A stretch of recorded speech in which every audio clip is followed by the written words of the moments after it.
ఉమ్మడి అభ్యర్థిని కొత్తపల్లి గీత ప్రభుత్వంపై నిప్పులు చెరిగారు.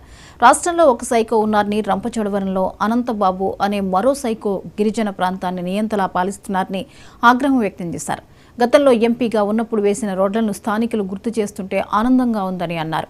ఎన్నికల ప్రచారంలో భాగంగా అల్లూరు జిల్లా మారుమూల గ్రామాలైన చెరుకుపాలెం, జడ్డంగి, సింగంపల్లి, వట్టిగడ్డ, దూసరపాము, రాజబొమ్మంగి వరకు రంపచోడవరం నియోజకవర్గ అభ్యర్థిని మిరియాల శిరీషాదేవితో కలిసి ఎన్నికల ప్రచారం నిర్వహించారు. బైక్ ర్యాలీ, రోడ్ షో చేపట్టారు. కొత్తపల్లి గీత మాట్లాడుతూ ఎన్డీఏ కూటమి ప్రభుత్వం ఏర్పాటు చేయడం ఖాయమని, ఈ ప్రభుత్వానికి మీ ఓటు ద్వారా తగిన బుద్ధి చెప్పాలని ఓటర్లను కోరారు.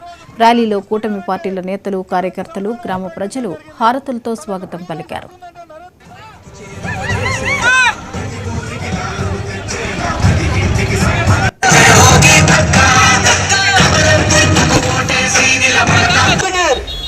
తెలుగుదేశం, జనసేన, బీజేపీ ఉమ్మడి కార్యాచరణలో నరేంద్ర మోడీ ఆధ్వర్యంలో మన గీతక్క గారు ఎంపీ అభ్యర్థిగా అరకు పార్లమెంట్ నుంచి ఎంపీ అభ్యర్థిగా పోటీ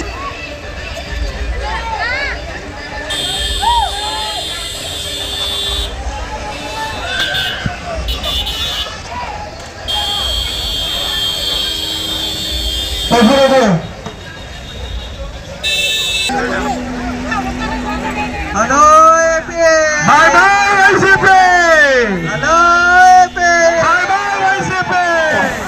ఒక దళితుడిని మరి దళితుడు నా సోదరులు అంటున్న జగన్మోహన్ రెడ్డి వీరికి ఏం సమాధానం చెప్తాడు?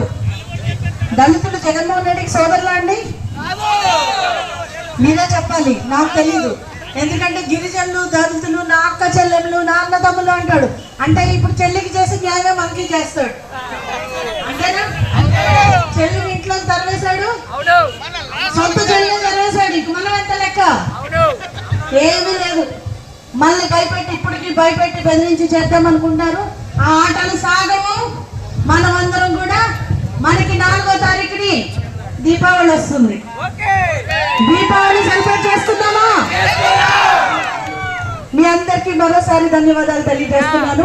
పొద్దున్న నుంచి మీరందరూ మాతో ఉన్నారు. మీ అందరికీ కూడా మీ ఓపికకి మీరందరూ చూపించిన ప్రేమకి మరొకసారి హృదయపూర్వక ధన్యవాదాలు తెలియజేస్తున్నాను. ఒక దళితుడిని మరి దళితుడు నా సోదరులు అంటున్న జగన్మోహన్ రెడ్డి వీరికి ఏం సమాధానం చెప్తాడు? దళితుడు జగన్మోహన్ రెడ్డికి లోక్సభ ఎన్నికల ప్రచారంలో భాగంగా ఈవేళ ప్రధాని మోదీ హైదరాబాద్లో పర్యటిస్తారు.